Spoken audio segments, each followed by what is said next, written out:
As promised, I have more stories to tell about my childhood at the parsonage. I'm going to try and cover a couple of years, so forgive me if it seems like I'm jumping around. After I saw the shadow person standing in my living room, things got a lot worse. I started experiencing hardcore sleep paralysis, or I would have incredibly realistic lucid dreams. In my dreams, I would get up, get ready for school, go to the car with my mom, and then be right back in bed. This cycle would repeat over and over. The dreams would be so real that I would check to see if I was dreaming during my dream. My reflection was the same. I could feel the soles of my feet on the ground. I could read text messages on my phone. I've heard you're not supposed to be able to read in dreams, but my brain didn't get the memo. As frustrating as the repeating Groundhog's Day dreams were, they had nothing on the dreams with the hag. I would open my eyes, unable to move, a prisoner to my bed. I would hear her first. She did the croaking things like the girl on The Grudge, except it was a little more vocal. She would crawl across the floor to the foot of my bed. I would feel her cold, cold body against mine as she crawled under the covers towards my face. She looked a lot like the Grudge girl, except she was Caucasian and only had whites for eyes. Her smell was a damp, rancid smell, like the dumpster behind a seafood restaurant. She would place her hands on my face and dig into me with her long nails. Thankfully, that's when I would wake up. When I finally awoke, I would be confused, aggravated, and scared. I remember having goosebumps from her cold touch. When it was nighttime, I would wake up from nightmares to see shadow people in my room.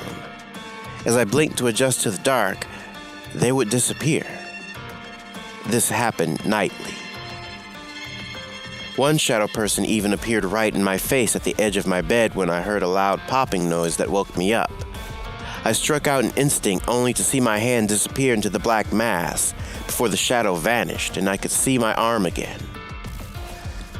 On a separate occasion, I could hear the deafening scream coming from my weight bench. I jolted awake and saw a shadow sitting on my weight bench looking at me. I could feel hate and anger pouring out of it towards me. I remember laying in bed, trying to keep my eyes closed, only for my bed to start breathing in and out, like I was lying on the chest of a giant. I would hear her random loud taps against the walls and heavy footsteps, sometimes soft moans. It was all a part of the torture. The sleep deprivation and constant stress made me feel like I was going crazy. But life went on. I still had to get up every day. I just had to accept the supernatural was being natural. And there would be long times of no activity. But I have to say, I was glad when others started experiencing things. My across-the-street neighbor was one of my best friends. Me and another mutual friend, Brian, had just returned from hanging out across the street. No cars were under the carport, meaning my mom and dad were out. So when we came in, we were being loud, goofy middle schoolers. There was a vanity with a mirror in the foyer that faced the dining room and kitchen. As we walked down the hallway, we could clearly see our reflections in the kitchen behind us. In the reflection, my mom walked up behind us to a kitchen counter and leaned over it. It was as clear as day. She had her glasses on, her purse, and a little notepad she carried around. "Oh, Mom, I thought you were gone," I said as I turned around. Nothing was there. And I thought I had imagined it, like how you think you see something if you pass a doorway quick enough. But Brian's face was pale. He saw her too. He told me she was leaning over the counter with her notepad. Let's just say we decided to go back over to our friend's house. What sort of entity was this, that it used my mom's likeness to scare me? I had a step-nephew, more like a little brother. He was 5 years younger than me and annoying as hell, but I loved him. He would stay over and sleep on a mattress in my room. I was 13 and had my own room by now. There was the weight bench with at least 250 pounds on it in the corner of the room. I had put all the weights on the bar to clean up the floor, plus it had 50 more pounds on the leg lift. So, hyper-annoying nephew won't go to sleep, keeps talking, keeps wanting stories.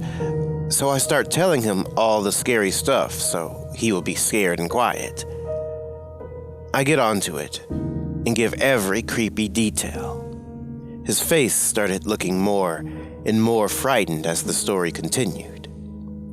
All of a sudden, the weight bench that was across the room rocks like it had been kicked.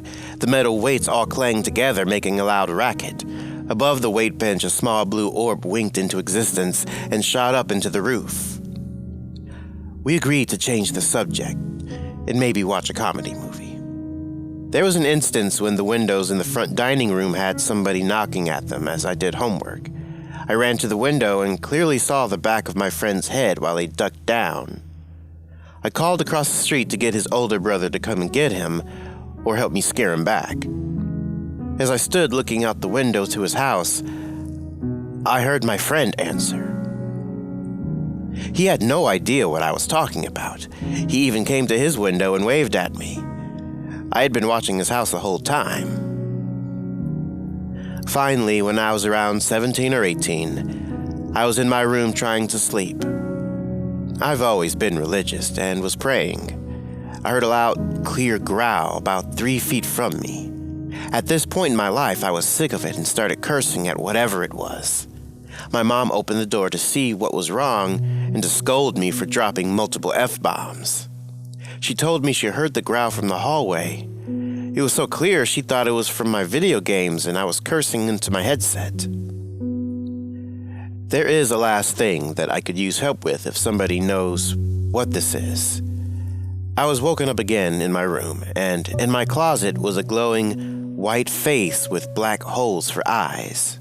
It looked like one of those masquerade or drama masks. It looked almost identical to the very last scene of Insidious 3, when the psychic lady sees the white face in her home right before the credits. Except this was years before. And director's commentary says the writers got a lot of inspiration from real accounts of the paranormal. If anybody knows the meaning or significance, please message me. It's been one of the countless questions on my mind for years.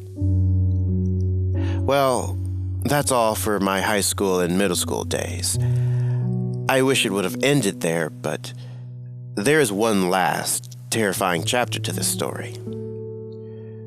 What happens when a boy who's haunted meets a girl who's haunted too?